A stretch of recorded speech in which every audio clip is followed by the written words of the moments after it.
Un día pensamos que lo mejor para cuidar era delegar, dejar en manos de otros.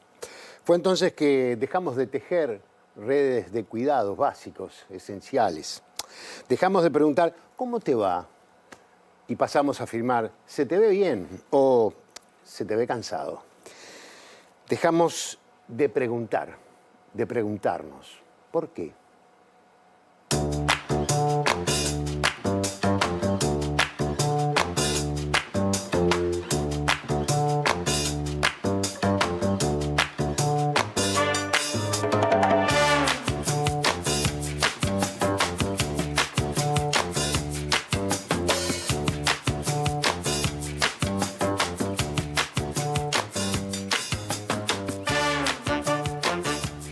Hoy, en Ideas Cruzadas, le damos la bienvenida a Jacqueline Ponzo. Nació en Míguez, se crió en Montes y además de vivir en Canelones, pasó una parte de su vida en Ecuador. Antes de ser epidemióloga, médica familiar y comunitaria, ya escribía. Pero sus poemas vieron la luz hace poco tiempo, en el libro Rizoma. Y Humberto Correa. Nació en Rocha y emigró a la capital para estudiar en la Facultad de Medicina de la Universidad de la República. Es especialista en medicina interna, medicina pulmonar y medicina intensiva. Desarrolló la formación en humanismo médico en la Universidad CLAE. Tras alejarse de la práctica médica, encontró una nueva pasión en esculpir la madera. Buenas noches, bienvenidos a una nueva propuesta de Ideas Cruzadas. Bueno, ya escucharon la presentación, estamos con dos médicos, así que se supone que el tema del que vamos a hablar hoy es de la medicina o de la actuación de los médicos. Jacqueline, muchas gracias por acompañarnos. Gracias por la invitación. No, por favor. Humberto, gracias por acompañarnos. No, gracias por invitarnos. Yo les contaba que en una conversación que tuve con una médica, que es pariente, me contó que estaba haciendo un curso de humanismo médico. Me contó un poco las experiencias que estaba viviendo y nos pareció que era muy interesante el tema. Así que empezamos primero pensando en ese tema y eso después ya fue derivando hacia todo el tema de la medicina familiar, bueno, un poco cómo es hoy la situación de la atención médica, más que nada, a partir de la idea esta del humanismo médico, que ya les voy a preguntar un poco para que me lo comenten. Pero primero, para conocerlos, ¿qué los llevó a ser médicos?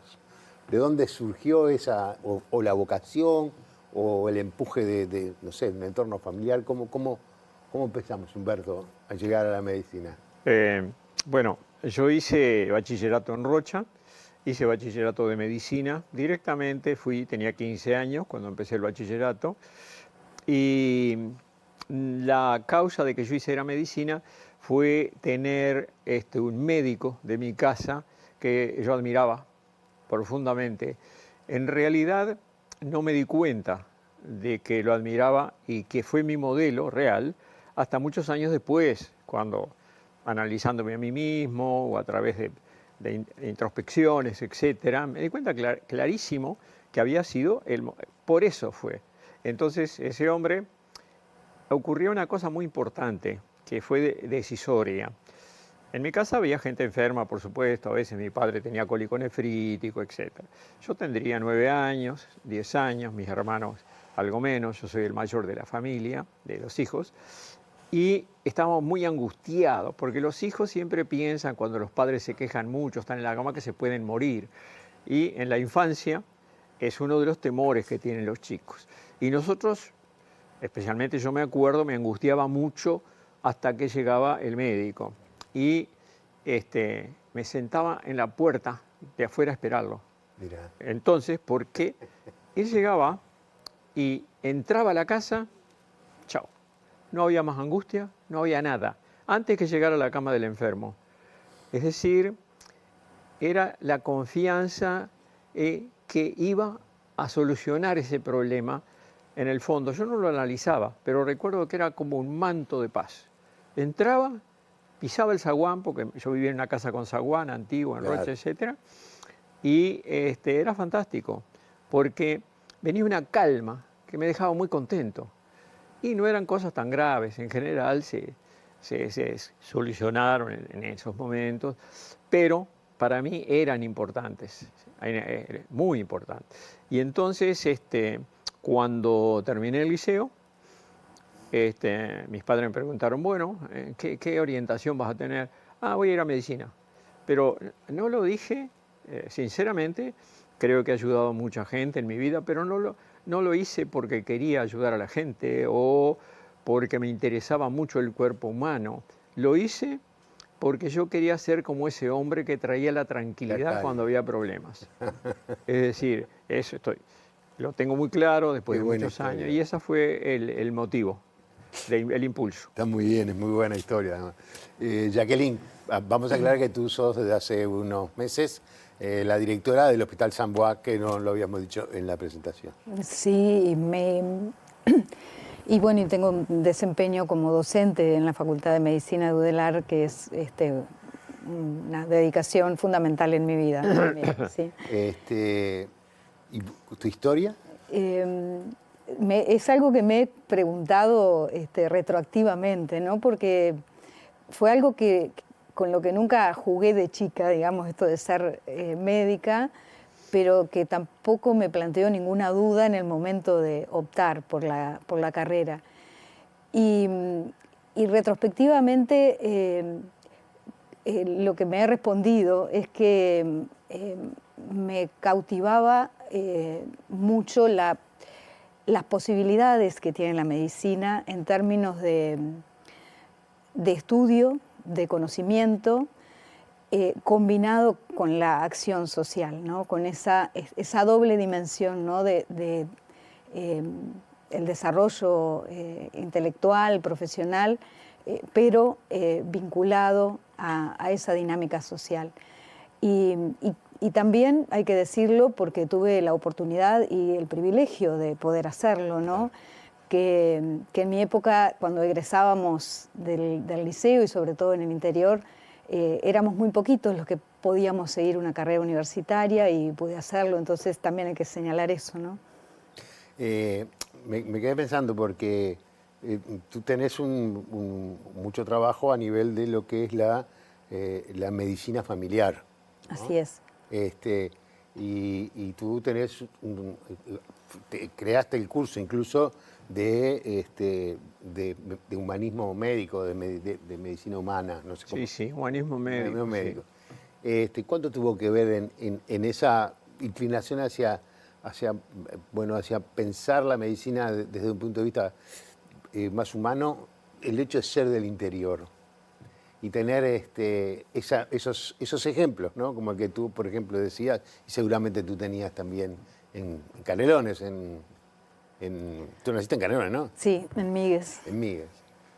No sé, capaz que lo pongo en un aprieto, pero... No, el ser del interior, creo que ser del interior da Yo hace como 60 años que estoy en Montevideo, es decir, soy un emigrado instalado, adaptado. Pero todas las marcas de los primeros 17 años quedaron. Y el interior da como una lentitud, es decir, una especie de lentitud necesaria, de no apuro, digamos, de menos estridencia, quizá de menos estrés que una ciudad de 1,5 millones de habitantes. Entonces, uno como que procesa o funciona en una forma un poco más lenta y quizá un poco más contemplativa, en algún grado. Creo que esa puede ser una diferencia y además, como somos pocos en el interior, Rocha era una comunidad cuando yo vivía allí de 25.000 habitantes, es decir, había una interrelación personal, estaba facilitada la interrelación personal y la confianza. Éramos malos y buenos como ha ocurrido en el mundo, pero la confianza estaba incentivada. Por ejemplo, la puerta de mi casa se cerraba con un ganchito de noche también, es decir, no era concebible que alguien entrara a la casa si no era su casa. Eso, y además la confianza con la gente era mayor, el conocimiento era mayor, y las cosas estaban más cerca todas. Entonces había como un procesamiento más lento y quizá un poco más profundo de las cosas. Pienso eso ahora, que me No, hiciste está la muy bien. pregunta, pero no lo había pensado antes. ¿Puede haber algo de eso? A ver, yo cuando emigré, digamos, a estudiar en Montevideo, que en realidad hice como en 2 fases, hice el bachillerato en Montevideo viajando todos los días y después En el Java. en el Java, exacto. Y luego, cuando para hacer segundo año de facultad ya me tuve que radicar acá. Y me daba cuenta de que era un privilegio en esto de, si bien había desventajas frente a mis compañeras y compañeros de Montevideo, la posibilidad de dimensionar la estructura social que nos daba o que me daba particularmente ese ser del interior, que uno tenía como a la vista esa réplica de la sociedad como en miniatura. Mi pertenencia en Míguez, Montes son 2 pequeños pueblos que siguen estando en el entorno de 2000 habitantes, ¿no? Pero en esa comunidad uno tenía prácticamente todo lo que forma parte de la sociedad, ¿no? Y eso creo que es muy enriquecedor de la mirada y que es un plus en quien tiene esa oportunidad, que la ciudad no lo permite tanto. Y después, en esto que decías de referentes, ¿no? Tuve modelos a seguir y modelos a no seguir, que eso lo identifiqué como muy precozmente, pero ya que haces la pregunta, sí quiero mencionar un gran referente que tuvimos en Míguez, que fue el doctor Juan Carlos Macedo, que se instaló en Míguez a raíz de la dictadura militar, en un proceso de incilio, y que mostró con la práctica una forma de ejercicio de la medicina con la cual yo contacté como paciente en su momento y que marcó mucho a la comunidad en general, ¿no? Macedo fue luego presidente del sindicato médico y dejó una huella muy importante y fue un referente fundamental para el surgimiento de nuestra especialidad, la medicina familiar y comunitaria, y luego tuve el privilegio de que fuera mi tutor en la especialidad. Entonces, pero de antes de ingresar a la carrera incluso, ese modelo sí estaba. Es muy interesante porque, digo, yo que no soy del interior, que soy de Montevideo, me doy cuenta que esa especie de calma, o por lo menos de un poco más de tranquilidad para hacer las cosas, persiste muchas veces en la gente que ha venido del interior. Yo tuve muchos compañeros de estudio del interior, pero yo también viví en una casa con zaguán. Y también me acuerdo mucho de las visitas del médico, porque la visita del médico a la casa, en aquella época, cuando yo era un niño, era una casa que vivía mucha gente, era muy grande, era un evento, era un evento. Sí. Al médico había una toalla de hilo italiana que era solo para cuando venía el médico. Sí. Me acuerdo que le preparaban, no sé, una cuchara que era seguramente para como baja lengua, pero venía el doctor. Era muy interesante, digo, pero lo interesante es que el doctor iba. Sí, sí. Y de eso les voy a hablar en un momento nada más. Pero antes de pasar a los temas médicos, hay otra curiosidad que nosotros no la pensamos, pero que surgió, y es que ambos han encontrado una beta artística. O sea, en tu caso, escultura en madera, en tu caso, poesía. No sé, digo, si es como un escape de la angustia, porque supongo que la medicina debe despertar angustia en el médico, porque tiene que enfrentarse a situaciones complejas y poder expresarse, quizás pueda sacar algo para afuera. No sé, ¿cómo fue que se transformaron o que hicieron, aparte de la medicina, hay una beta artística? En tu caso publicaste un libro de poesías. Es una forma de expresión, sin duda, ¿no? Y bueno, lograr que eso tenga un valor artístico creo que es un plus o un privilegio que se puede tener no sé, que yo nunca lo dimensioné hasta que alguien lo juzgó de afuera, ¿no? Pero sí que la medicina tiene esa profundidad de humanismo, ¿no? De contacto con la esencia humana y con momentos críticos de la vida, para los cuales el arte es una forma de transitarla y también de expresarla, ¿no? De expresar lo que se vivencia, pero también lo que se desea, lo que se aspira, que muchas veces con las herramientas propias de la disciplina, de la ciencia, nos quedamos cortos y es como una posibilidad que amplía, ¿no? Es eso lo que siento. Para sus manos esa artesanía. En realidad, a mí la medicina muchas veces me estresó y a veces se necesita un grado de estrés para proceder. Yo trabajé 30 años en unidades de cuidado intensivo, aunque era internista previamente y neumólogo, lo cual fue muy bueno hacer eso primero. Entonces sí, hay muchas situaciones rápidas, críticas, etc. Pero ahora estaba pensando, cuando tú decías eso, que en realidad nunca me angustió la medicina. Me dio pena las muertes de jóvenes me entristecieron mucho, digamos, pero no recuerdo que me angustiara. Me angustiaron otras cosas en la vida, pero no la medicina. Y es decir, la hice apasionadamente. Es decir, yo cuando veía a un enfermo, desaparecía el mundo alrededor de mí y del enfermo totalmente. Tengo clara conciencia de eso, sin que yo me lo propusiera, es decir, que era lo que realmente quería hacer, seguro, porque si no, no ocurriría eso. Y en cuanto a la parte artística o con aspiración artística, nace después de un evento intenso en la vida que me dolió. Entonces, por un tiempo.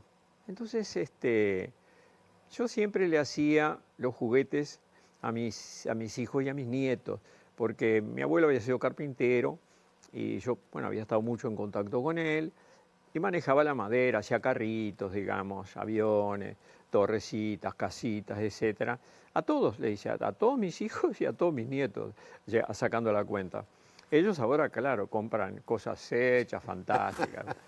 A pesar de que le hice un camión con volcadora y todo a uno, bueno, no me importa, se compró otro, bueno, pero no importa. Y entonces esto de la talla de madera como un volar hacia otro espacio, hacia otro ámbito más soñador, digamos, nace un poco de un dolor, pero después se transforma en una cosa fantástica. Es decir, me encanta hacerlo, me encanta lo que hago, le ha gustado a mucha gente, digamos, uno no sabe, como ella dice, si eso vale o no vale, porque la creación vale si es apreciada por un grupo. Si no es apreciada por nadie, en realidad una definición de creación hay que dice que si no es apreciada por el conjunto, no es creación. Pero eso sería para discutir. Sí, claro. Pero bueno, entonces alguien me dijo un día, che, ¿por qué no exponés? Vení con nosotros, que tal cosa está linda, etcétera. ¿No nos das una de tus construcciones de casas para ponerla de foto en el programa del Congreso de Medicina Intensiva? Sí, bárbaro, está. Mira, quiero ir a tu casa a fotografiar tus... Bueno, es decir, me di cuenta que tenían valor para alguien. Para mí, no sé si estaban muy bien, pero me gustaba hacerlo, simplemente. Y eso hace unos 22 años que trabajo en eso, 20, 21 años. Y he trabajado de continuo, digamos, es una cosa lenta de hacer, que da trabajo, hay que hacer algo de esfuerzo. No es como, yo a veces hago poesía también, pero no es como hacer una poesía que uno de pronto en 3 días saca. Ahí cada cosa lleva 2 meses, 3 meses, porque no trabajaba todos los días, yo estaba trabajando, era docente, entonces soy docente, trabajaba los sábados, algún día de tarde, etc. hay lentitud, como la lentitud Claro. en la creación de la pieza. Ahí. Yo hacía 3 cosas por año, digamos. Pero hay Pasa. una beta artística, en definitiva. Sí, además es esa cosa que uno es gratuito. Yo no las vendo, no las Claro. hago para vender. Es decir, no es un trabajo. Es una cosa que uno, mientras hace esas cosas, está como en otro ámbito, está en un La ámbito cabeza más está lírico. en otra cosa. Está en otro, y no es un escape. Aunque, No. Es por- una ayuda. digamos, es una actividad, es una forma de desarrollarse en otro plano. Les voy a proponer hacer una pausa y vamos a hablar del objeto de nuestro encuentro de la medicina. Hacemos una pausa y ya seguimos.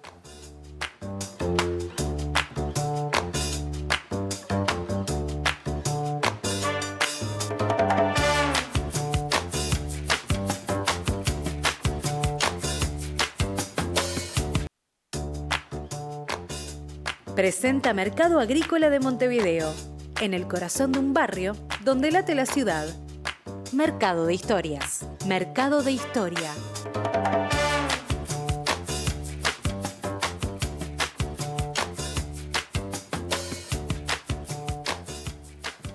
Seguimos conversando con el doctor Humberto Correa y con la doctora Jacqueline Ponzo. Bueno, el tema principal, por lo menos que yo quería traer o que queríamos traer arriba de la mesa era, bueno, definir un poco esto del humanismo médico, ¿no? ¿De qué estamos hablando cuando nos estamos planteando este tema que además, en su caso, es una carrera del CLAE, de la Universidad CLAE, pero que no es una carrera que está en la Universidad de la República, o una carrera, no, perdón, no, un curso, una especialización, no sé cómo definirlo. Ahora vemos. En realidad, empezaríamos nosotros definimos el humanismo médico porque la palabra humanismo se usa con muchos significados, más simples, más complejos, algunos unidos a corrientes filosóficas o políticas, etcétera. Pero, por lo tanto, si uno se dedica a esto en medicina, tiene que definirlo, porque los interlocutores y uno mismo tienen que saber de qué está hablando. Para nosotros, el humanismo es un paradigma de vivir la medicina. Es decir, es un modo de vida personal y de la medicina.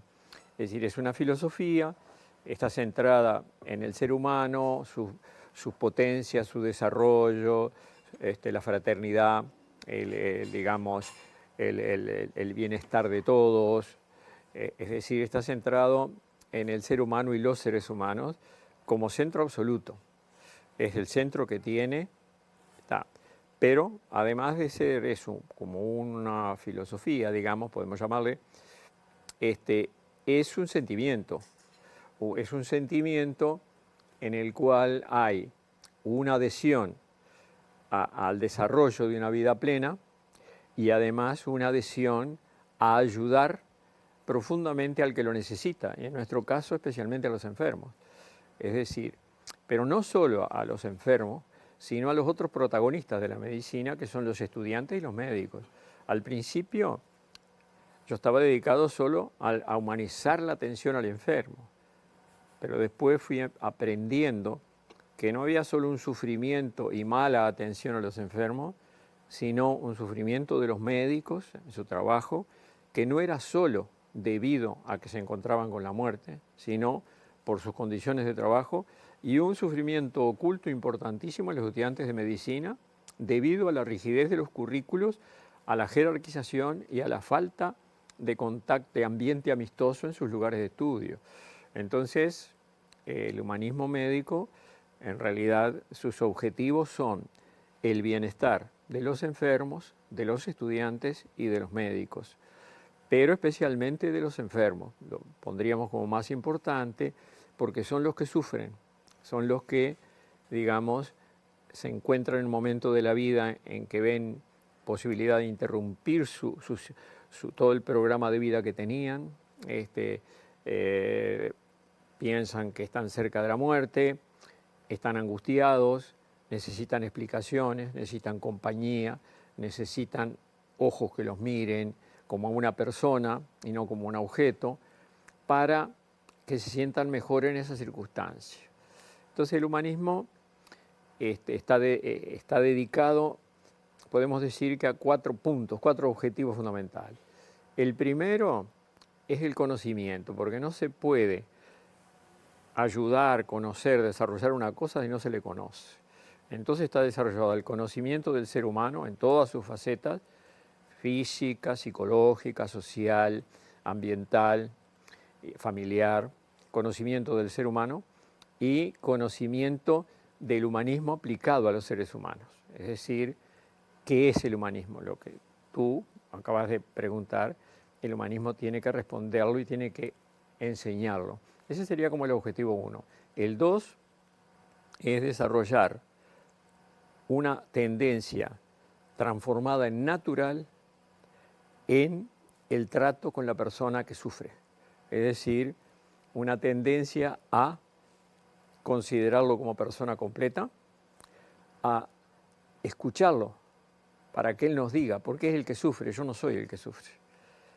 Yo sé la medicina, sé la patología, pero el que sabe el sufrimiento es él. Escucharlo, darle un rato, mirarlo atentamente, digamos, y además tener en cuenta su bien para tratar de que lo obtenga, pero no el bien que yo creo para él, el bien de él, que él quiere para él.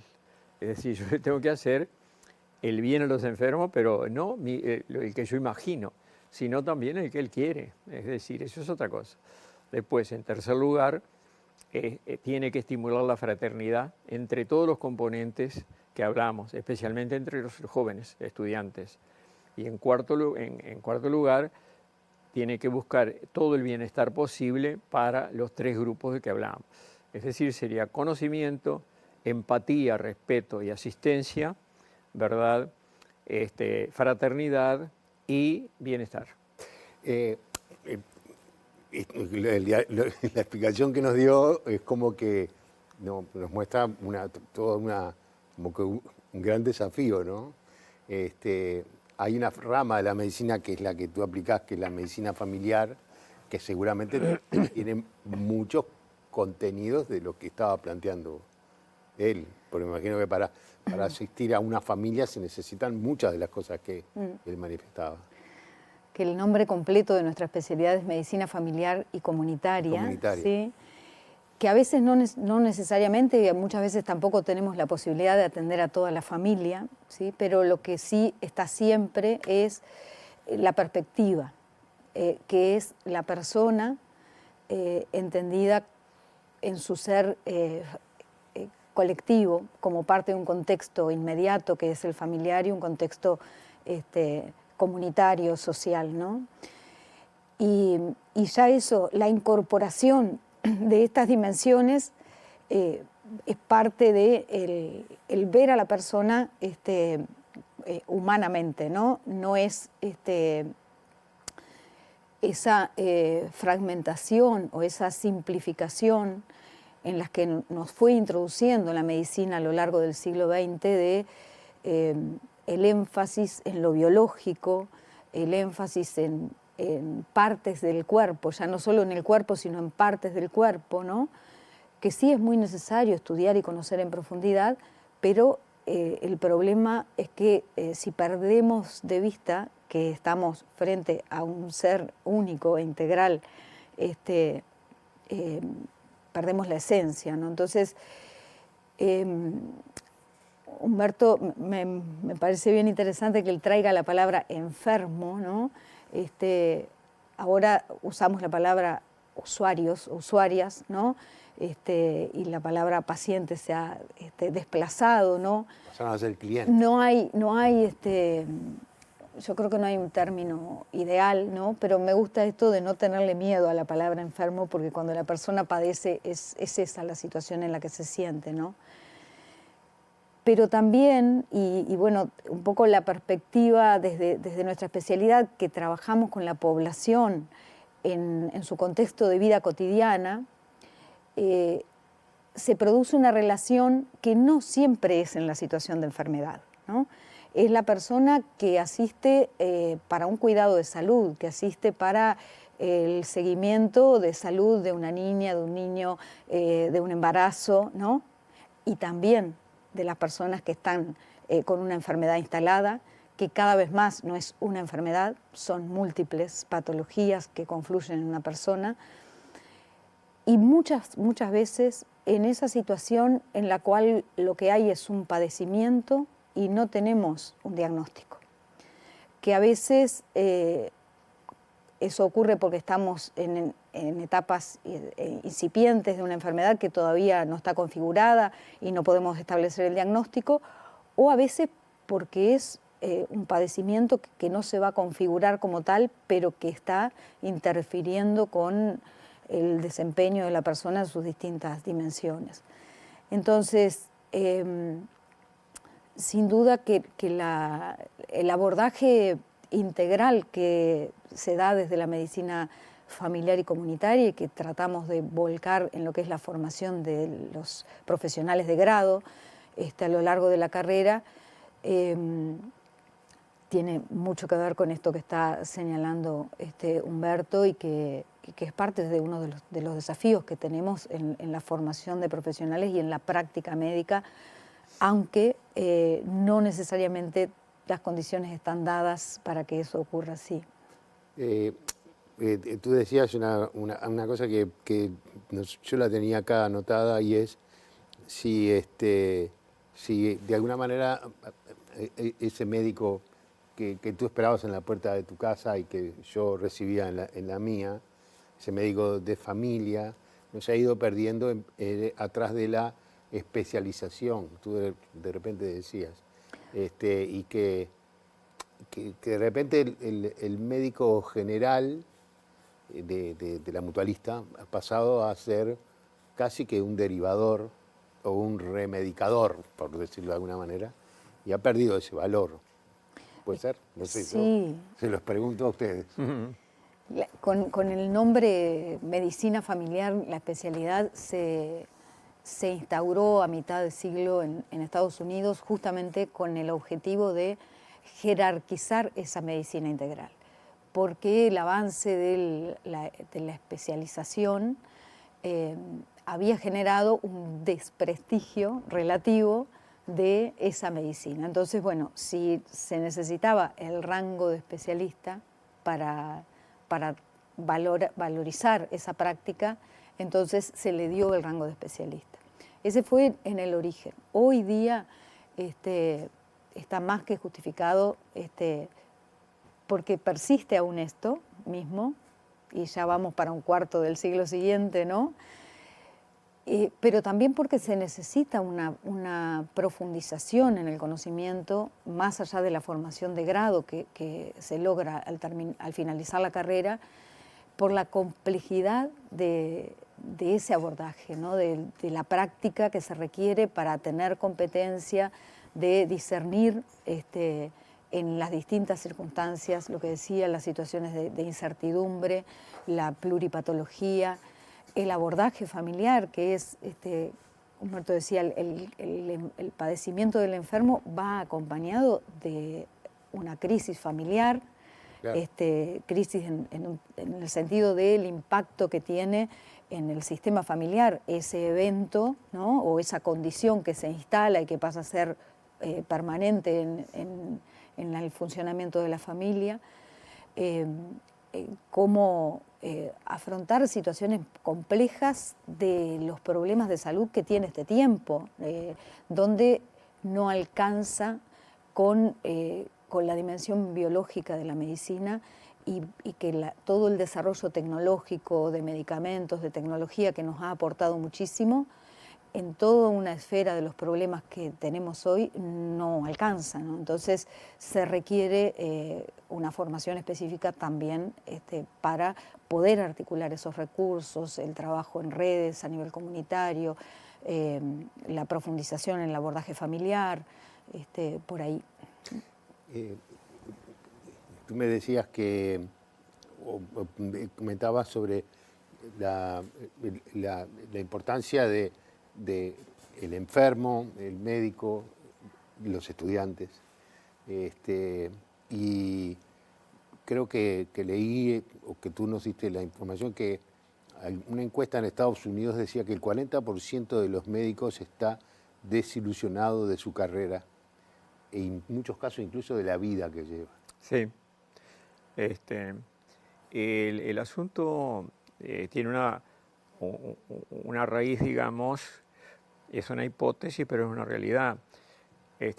Si nosotros no ayudamos a formarse como personas humanas integrales y digamos, con cierto bienestar a los estudiantes, ellos van a perder toda la empatía con que se inician. Porque cuando uno se empieza a los 17 años, es bueno, quiere relacionarse con la gente, es bueno con el mundo, etcétera.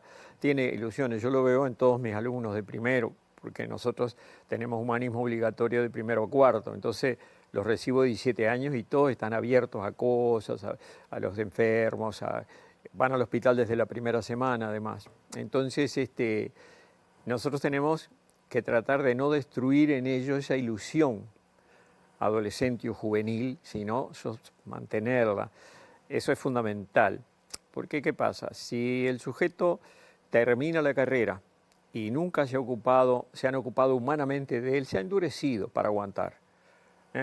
Endurecete y hacete hombre, a las mujeres también. Entonces, ¿a qué? A los golpes, obedeciendo, reivindicando. Entonces, toda esa dureza, obediencia y reivindicación endurece y hace perder la dulzura en la persona. Se vuelve dura. Y entonces en Estados Unidos el 70% de los estudiantes que terminan la carrera de clínica no tienen empatía. 70% de grandes estadísticas. Es decir, hacen como una tarea, no les interesan mucho los enfermos. Como quien arregla un auto. Exactamente, y sin pasión de mecánico, siquiera. Entonces, claro, entonces esa persona va a atender a la persona que padece, muy bien dicho el padecimiento, ¿no? O enferma, y lo aburre un poco, porque lo que quiere es ponerle un yeso en la fractura, un clavo ahí, o lo que quiere es sacarle el cáncer del estómago y chao. Entonces le conoce el abdomen. No lo conoce ni siquiera de cara. Sabe cómo es, los pelos que tiene ahí, el ombligo, etcétera. ¡Pum! Conoce esa parte de la persona. Entonces, eso hay que deconstruir todo eso para atrás.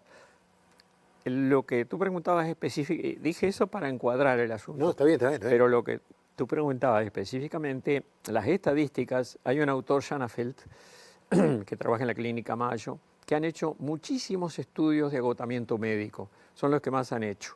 Han hecho muchísimos y muy buenos, y como pueden ellos, que tienen medios, tienen tipos especializados en estadística, le pagan a personas para que hagan los estudios con facilidad.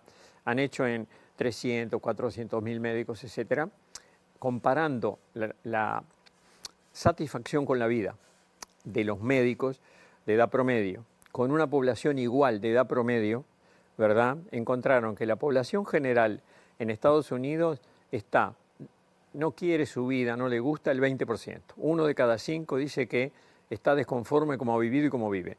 Y los médicos dicen 1 de cada 5, sí. Y en los médicos 2 de cada 5. Es decir, el 40% encontraron ellos. Es una estadística, por supuesto, puede variar el 30, etcétera. Y yo puedo caer en un grupo o en otro, pero el hecho es que de la masa de médicos en trabajos reconocidos mundialmente, este autor y sus compañeros encontraron que la desconformidad con la carrera y con la vida era de 40%. Y fíjate que es casi la mitad. Y entonces ese desconforme con la vida, cuando viene un enfermo quejándose, le hace el cuento de que se lleva mal con la mujer o que se lleva mal con el marido, que eso lo estresa mucho, que le da el ángulo cuando le pasa eso, el dolor al pecho, etcétera. No le importa mucho, simplemente tiene un desencadenante de dolor coronario. Es decir, no está interesado en la vida del otro, que el médico tiene que estar un poco interesado en la vida del otro. No es una confesión, pero tiene que estar en lo que el otro le transmite de su vida a través de digamos, la narración que le hace o la comunicación, el médico tiene que recibir en parte esa vida con esos sentimientos, porque si no, deja fuera la mitad de la persona. Está medio ciego. Es como si mirara con un ojo solo. Nosotros en medicina decimos escotoma cuando perdemos parte de la vista. Bueno, la medicina del siglo XX fue escotómica. Veía muy bien la mitad y la otra no la veía. Y sigue en parte así, como ella dijo, pero un poco menos. Hay un impulso hacia tratar de ver más completamente a los seres humanos. Bien. Es decir, y eso que tú mencionabas, es cierto, ¿no? Que en mi libro está, porque estudié mucho eso, ese porcentaje de gente desconforme.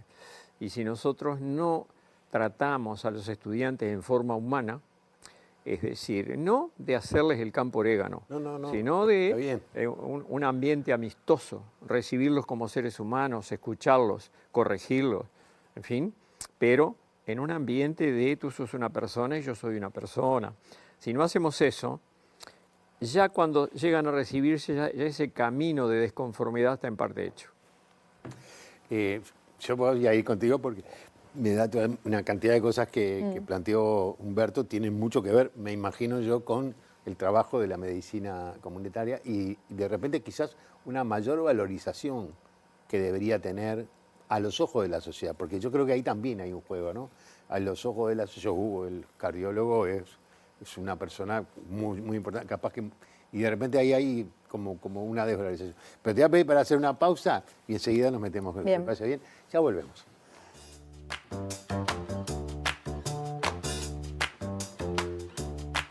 Presentó Mercado Agrícola de Montevideo, en el corazón de un barrio donde late la ciudad. Mercado de Historias. Mercado de Historia.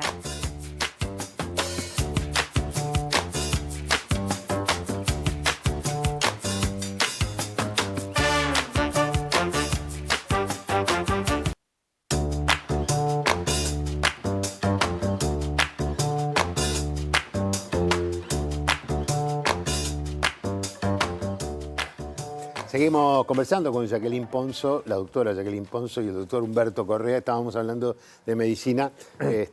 Bueno, y ahora nos quedaba ver cómo toda esa parte de la medicina familiar y comunitaria, que uno tiene la sensación, yo tengo la sensación, digo, no tengo formación en eso, de que quizás cumpla un rol muy importante y mucho menos valorado de la importancia que tiene. En el sentido de que como la primera asistencia. Así es, digamos, puede cumplir un rol mucho más importante del que hoy todavía logra en nuestro Sistema Nacional Integrado de Salud y en general, a nivel global, ¿no?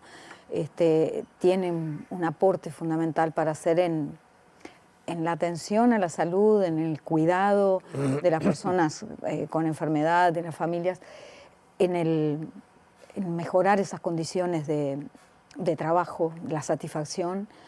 En nuestro país, nosotros decimos muchas veces, quienes nos descubren no se separan de su médica o su médico de familia, porque la experiencia que se logra es muy satisfactoria, y una de las limitantes que tenemos es la escasa inserción que ha tenido la especialidad en el Sistema Nacional Integrado de Salud. Existen muchas mutualistas que son la mayoría de los prestadores, si bien tenemos en ACE casi 1,5 millones de usuarios y usuarios, tenemos la mayor inserción en ACE, y como decía, en muchos prestadores no existe, no se ha incorporado la especialidad, y la formación, el número de especialistas acumulados hasta el momento ha sido poco, porque tampoco tenemos una política de recursos humanos que oriente la formación hacia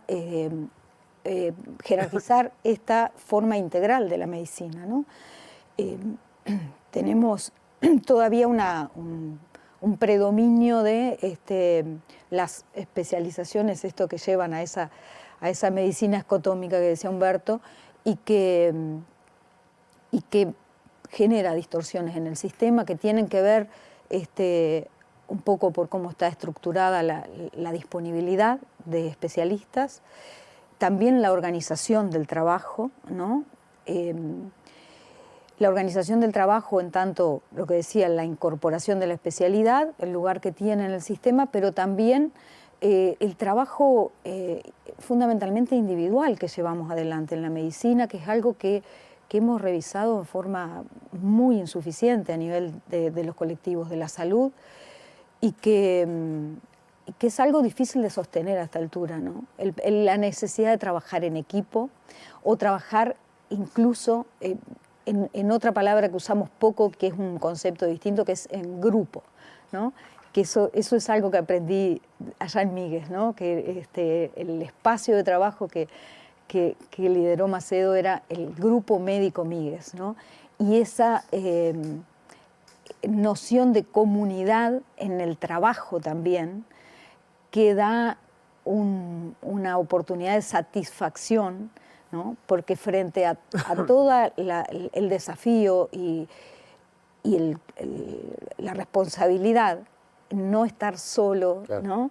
El saberse parte de un colectivo, el tener un espacio donde intercambiar las reflexiones, las dudas, las frustraciones, ¿no? Es muy protector, ¿no? Entonces,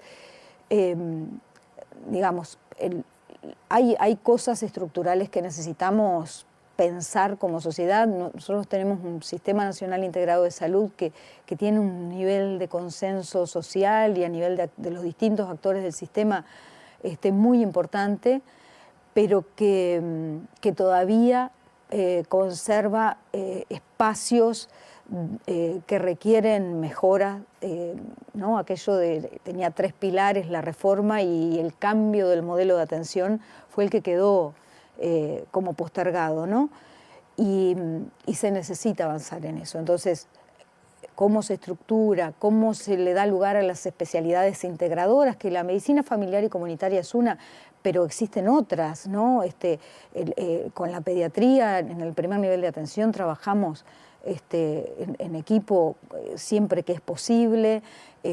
A nivel de la internación, el papel del médico internista es fundamental también para dar esa mirada integradora y, por supuesto, incorporar esta perspectiva de lo humano, que no es solamente un órgano, una parte del cuerpo, sino que hay allí una persona, una historia que viene. Yo creo que lo comentó hoy, pero no sé si fue cuando estábamos al aire o en el momento que dijeron, bueno, sí, la medicina es muy amplia, va desde la atención a un paciente hasta la organización, la distribución de los horarios, cómo funciona el esquema de atención. Da la sensación que estamos en un momento crítico en cuanto a la parte organizativa, ¿no? Todas estas quejas que hay de, bueno, para conseguir hora en un médico tenés que esperar 3 meses, para que te hagan una placa tenés que esperar no sé cuánto. Además, si te vas a operar, y si es con la laparoscopía, creo que son 25.000 pesos, y si no es con atajo, no sé cómo dice, que no te cobran. O sea, como que me da esa sensación, como que hay un momento, como que podemos estar en un momento crítico en el sentido de la necesidad de cambiar algo que quizás pueda tener que ver con los modelos de atención, no sé. Sí, evidentemente que, bueno, como ella decía, tenemos que valorar lo que tenemos. Y la formación del siglo XX, aunque escotómica, era muy buena en la parte de la parte que veía la medicina. El pedazo que veía el pedazo que veía era muy buena y nos formaba e intentaba formarnos como muy buenos clínicos, que hiciéramos muy buenos diagnósticos, los mejores tratamientos posibles, etc. Y además, el Sistema Integrado Nacional de Salud ha permitido el acceso universal a la asistencia, cosa que no existía. Entonces, ahora, ¿qué pasa?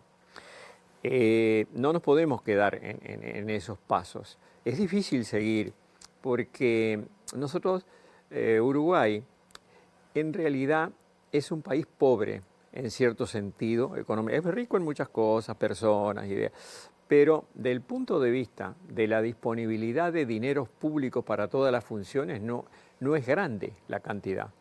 Entonces vemos que se está discutiendo siempre en el presupuesto permanentemente, saco esto para esto, a la educación le saco a la educación, le doy a la salud, pago la policía, etc.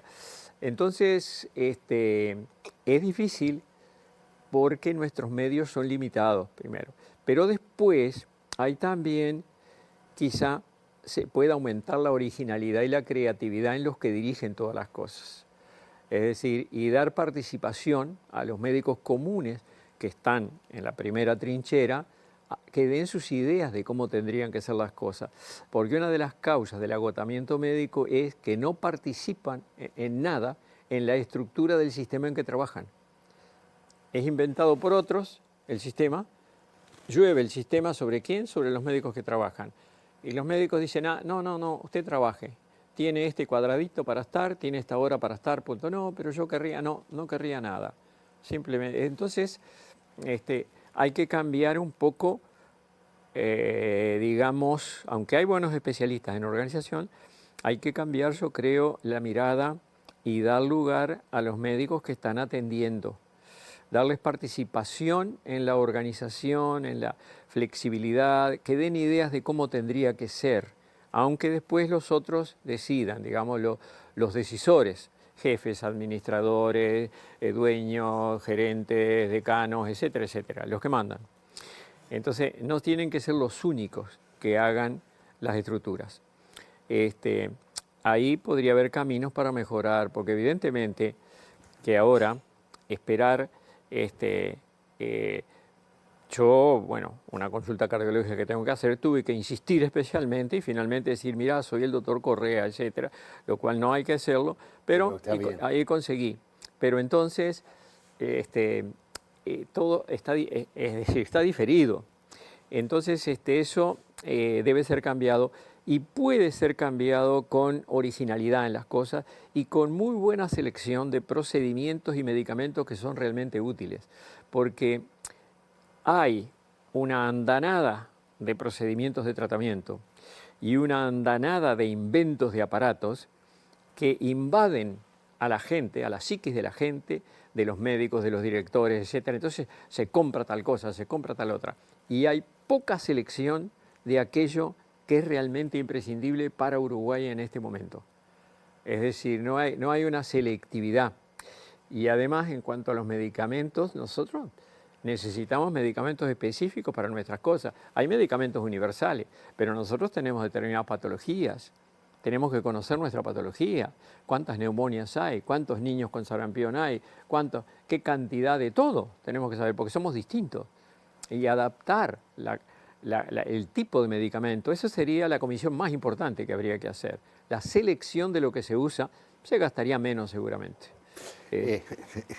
Compartís en parte, me quedan poquitos minutos. Sí, mira, esto del el problema del especialismo que hemos referido es algo de lo que venimos hablando hace mucho. Yo creo que hay un mal agregado, un mal que se ha agregado en estas décadas, que es la medicina gerenciada y que le agrega deshumanización al sistema y que es esto de buscar las soluciones a esto que tú planteabas, las necesidades de las personas, de los padecimientos a través de gerenciamiento, ¿no?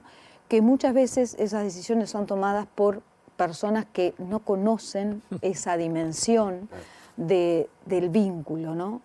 Y que es lo más sagrado de la medicina finalmente. O sea, lo que ocurre en el encuentro de esa persona que viene con un problema o con una indicación de un estudio para algo que tal vez es un control de salud, pero con todo el temor que le genera que el resultado es incierto y puede ser no bueno, ¿no? Ese encuentro puede ser muy sanador, ¿no? Si existe. Pero si no hay tiempo, si tengo que estar mirando la computadora en vez de mirar a la persona, ¿no? Que nos aporta muchísimo, ¿no? La computadora, pero está claro, pero ¿no? Podría ser después. Claro, y requiere tiempo eso, ¿no? Entonces, la necesidad de jerarquizar los espacios de encuentro entre la medicina y las personas forma parte de esta cuestión de la necesidad de humanizar la medicina, ¿no? Yo creo que estamos, como tú decís, en un momento crítico por qué se están acumulando disfunciones del sistema, pero también porque estamos en un momento crítico de la humanidad, ¿no? Y el peligro es creer que la inteligencia artificial nos va a solucionar todo. Y si no incorporamos, no aprovechamos este momento de crisis también para jerarquizar la parte humana en la práctica médica, pero también en la configuración del sistema, podemos perder de pronto la última oportunidad para algunas cosas. Dice que las crisis son oportunidades también, ¿no? Sí. Nos tenemos que ir. Ha sido una charla tan agradable que no nos dimos cuenta. Tenemos un jueguito cortito. Simplemente es una pregunta, me la tiene que contestar brevemente. ¿Se animan? Claro. Adelante, doctor, saque una de estas cartas.